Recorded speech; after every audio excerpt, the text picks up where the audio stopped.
안녕하세요. 구구절절 매일 아침 구구절절이라는 방송을 오늘부터 좀 시작해 보려고 합니다. 매일 고린도후서 남은 기간 동안 고린도후서 말씀을 함께 조금 묵상하고 또 면밀히 좀 살피면서 하루에 일용할 양식으로 얻고자 하는 방식으로 진행하고자 합니다. 오늘은 고린도후서 7장의 말씀을 보도록 하겠습니다. 먼저 본문을 두 번 정도 이렇게 한번 읽어보도록 하겠습니다.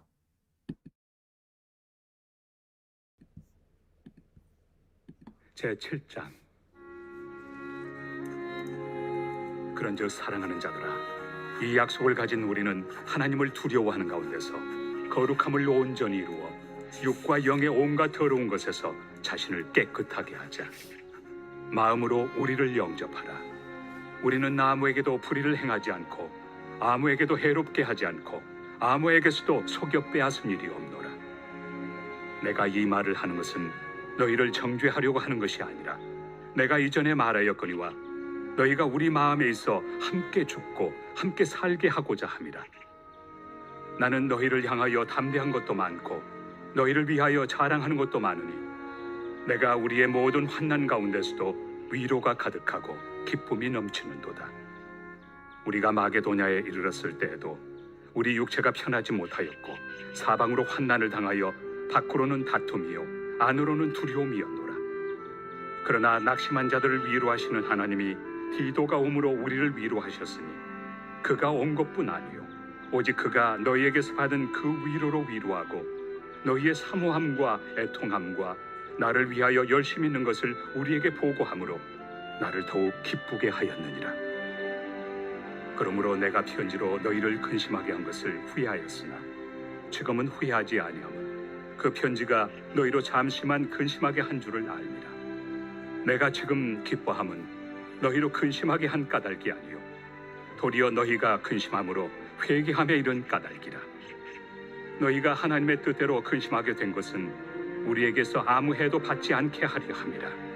하나님의 뜻대로 하는 근심은 후회할 것이 없는 구원에 이르게 하는 회개를 이루는 것이요 세상 근심은 사망을 이루는 것이니라. 보라, 하나님의 뜻대로 하게 된 이 근심이 너희로 얼마나 간절하게 하며 얼마나 변증하게 하며 얼마나 분하게 하며 얼마나 두렵게 하며 얼마나 사모하게 하며 얼마나 열심 있게 하며 얼마나 벌하게 하였는가. 너희가 그 일에 대하여 일체 너희 자신의 깨끗함을 나타내었느니라.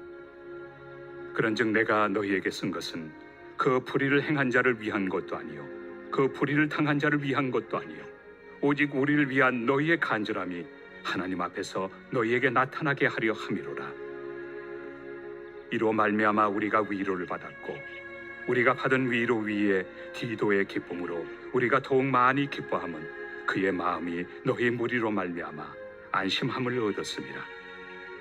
내가 그에게 너희를 위하여 자랑한 것이 있더라도 부끄럽지 아니하니 우리가 너희에게 이른 말이 다 참된 것 같이 디도 앞에서 우리가 자랑한 것도 참되게 되었도다. 그가 너희 모든 사람들이 두려움과 떨므로 자기를 영접하여 순종한 것을 생각하고 너희를 향하여 그의 심정이 더욱 깊었으니 내가 범사에 너희를 신뢰하게 된 것을 기뻐하노라.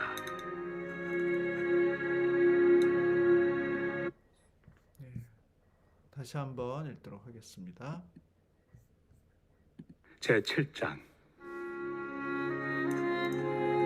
그런즉 사랑하는 자들아, 이 약속을 가진 우리는 하나님을 두려워하는 가운데서 거룩함을 온전히 이루어 육과 영의 온갖 더러운 것에서 자신을 깨끗하게 하자.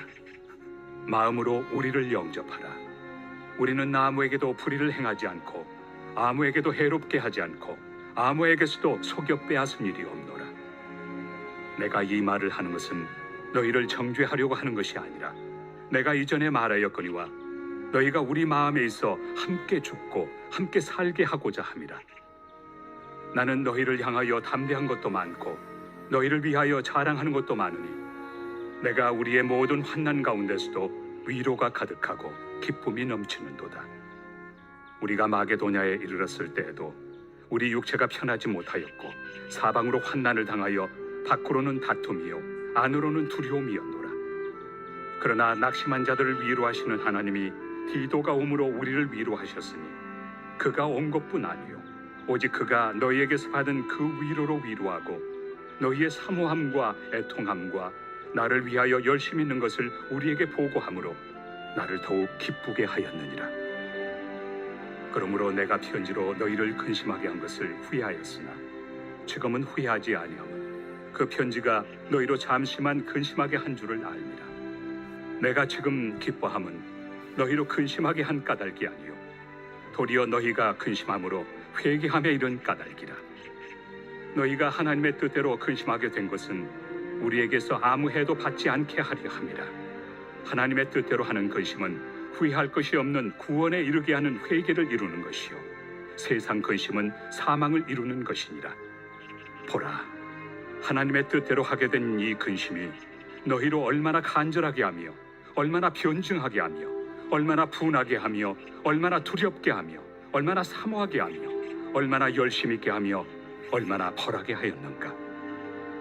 너희가 그 일에 대하여 일체 너희 자신의 깨끗함을 나타내었느니라. 그런즉 내가 너희에게 쓴 것은 그 불의를 행한 자를 위한 것도 아니요 그 불의를 당한 자를 위한 것도 아니요 오직 우리를 위한 너희의 간절함이 하나님 앞에서 너희에게 나타나게 하려 함이로라. 이로 말미암아 우리가 위로를 받았고 우리가 받은 위로 위에 디도의 기쁨으로 우리가 더욱 많이 기뻐함은 그의 마음이 너희 무리로 말미암아 안심함을 얻었습니다. 내가 그에게 너희를 위하여 자랑한 것이 있더라도 부끄럽지 아니하니 우리가 너희에게 이른 말이 다 참된 것 같이 디도 앞에서 우리가 자랑한 것도 참되게 되었도다. 그가 너희 모든 사람들이 두려움과 떨므로 자기를 영접하여 순종한 것을 생각하고 너희를 향하여 그의 심정이 더욱 깊었으니 내가 범사에 너희를 신뢰하게 된 것을 기뻐하노라.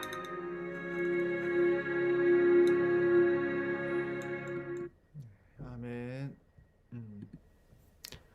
네, 오늘 함께 읽은 고린도후서 7장 말씀 중에서 제가 함께 묵상하기를 원하는 구절은 7장 10절에 있는 말씀입니다. 하나님의 뜻대로 하는 근심은 후회할 것이 없는 구원에 이르게 하는 회개를 이루는 것이요 세상 근심은 사망을 이루는 것이니라. 두 가지 근심이 나옵니다. 하나님의 뜻대로 하는 근심이 있고 세상 근심이 있습니다. 하나님의 뜻대로 하는 근심은 후회할 것이 없는 구원에 이르게 하는 회개를 이루는 것이고 세상 근심은 사망을 이루는 것이니라. 이렇게 되어 있습니다.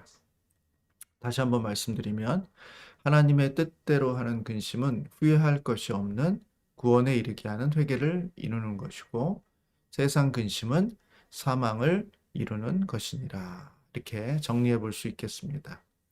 근심에는 두 가지 종류가 있다라는 것을 알게 됩니다. 우리는 근심하면 부정적인 것으로 또 좋지 않은 것으로 생각하기 쉽습니다만 오늘 본문에 보면 두 가지 차원의 근심이 있다라는 것을 이야기하고 있고 한 가지는 우리가 생각하는 대로 부정적인 또 해로운 근심이 있고 또 반면에 또 다른 한 가지 근심은 유익을 주는 근심이 있다라는 것을 오늘 바울 사도는 우리 가운데 말씀해 주고 있습니다. 유익을 주는 근심은 바로 하나님의 뜻대로 하는 근심이라는 것입니다. 이 근심에는 두 가지 차원이 있는데 후회할 것이 없다라는 것입니다.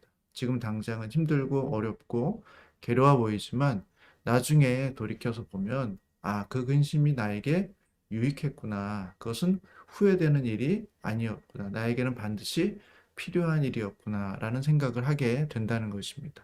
왜냐하면 그 근심 때문에 구원에 이르게 하는 회개를 이루게 되었기 때문에 그렇습니다. 결과적으로 보면 그 근심이 나로 하여금 회개를 이루게 만들고 그 회개를 이루게 하심으로써 나를 구원과 생명으로 인도하게 되는 그런 근심이었다라는 사실을 뒤늦게 알게 된다는 것입니다.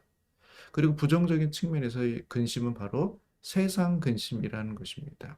세상으로부터 말미암은 근심일 수도 있고 세상 사람들과 똑같이 하는 근심일 수도 있겠습니다. 그 근심은 우리로 하여금 사망을 이룬다 이렇게 말하고 있습니다. 그 근심 때문에 우리가 불안하고 염려 가운데 있고 또 결국은 미래에 대한 불신, 또 하나님에 대한 불신을 나타나게 됨으로써 오히려 세상에 대해서 너무도 과몰입하게 되는 그런 결과를 낳게 되고 그것이 불신앙으로 이어져서 결과적으로는 사망을 이루게 된다라는 것입니다. 이것이 오늘 바울이 고린도후서 7장 10절에서 우리 가운데 전해주고 있는 그런 내용입니다. 자, 그렇다면 우리가 근심을 만났을 때 이 근심이 유익을 주는 근심인지, 그 다음에 우리에게 해로움을 주는 근심인지 어떻게 알 수 있습니까? 사실은 그 근심이 어떤 라벨을 붙이고 우리 가운데 오지 않습니다. 그냥 근심으로 우리 가운데 오는 것입니다. 중요한 것은 그 근심을 유익을 주는 근심으로 만들 것인가, 아니면 우리 가운데 해로움을 주는 근심으로 만들 것인가는 우리가 그 근심을 어떻게 활용하는가에 따라 달라질 수 있다는 것입니다. 그 근심 때문에 우리가 하나님을 더욱더 찾게 되고 그 근심 때문에 하나님을 더욱더 의지해서 기도하는 자리로 또 하나님께 나아가는 자리로 우리가 활용한다면 그 근심은 우리로 하여금 회개를 이루게 될 것이고 마침내 하나님을 의지하게 함으로써 하나님으로 말미암아 구원에 이르게 되는 것입니다. 그리고 지나고 나면 그것은 하나님의 은혜로운 근심이었구나라는 사실을 뒤늦게 알게 됨으로써 그 근심하는 과정까지도 하나님 앞에서 감사하게 되는 것이죠. 반면에 그 근심 때문에 우리가 불안과 염려와 걱정으로 인해서 또 하나님을 더욱더 불신하게 되고 세상에 더욱더 의지하게 되고 나 자신의 능력을 더욱더 의지하게 만드는, 사람을 더욱더 의지하게 만드는 것이 된다면 그것은 오히려 그 근심으로 인해서 사망에 이르게 된다라는 것입니다. 오늘 고린도후서 7장 10절을 보면서 근심의 두 가지 측면을 우리가 보게 됐는데 우리 인생 가운데 근심이 없을 수는 없습니다. 그러나 그 근심으로 사망을 이루는 그런 세상의 근심을 만들 것인가, 아니면 구원에 이르는 회개를 이루는 그런 근심을 만들 것인가는 어떤 면에서는 우리의 선택에 달려 있다고도 볼 수 있겠습니다. 매일매일 하나님을 의지하고 우리 자신을 돌아봄으로 우리의 근심이 회개를 이루는 근심으로 만드시고 결코 후회할 것이 없는 근심으로 만드시는 오늘 하루가 되시기를 주님의 이름으로 축복합니다. 네, 오늘 매일 아침 구구절절 오늘 첫 시간으로 이렇게 따로 이름을 가지고 이제 시작을 해보게 되었는데요. 연말까지 고린도후서 말씀을 한 구절씩 살펴보면서 하루를 또 하나님의 말씀을 묵상하며 살아갈 수 있기를 바라겠습니다. 네, 감사합니다. 시간 되시는 대로 기도하면서 하루를 시작하시면 좋겠습니다.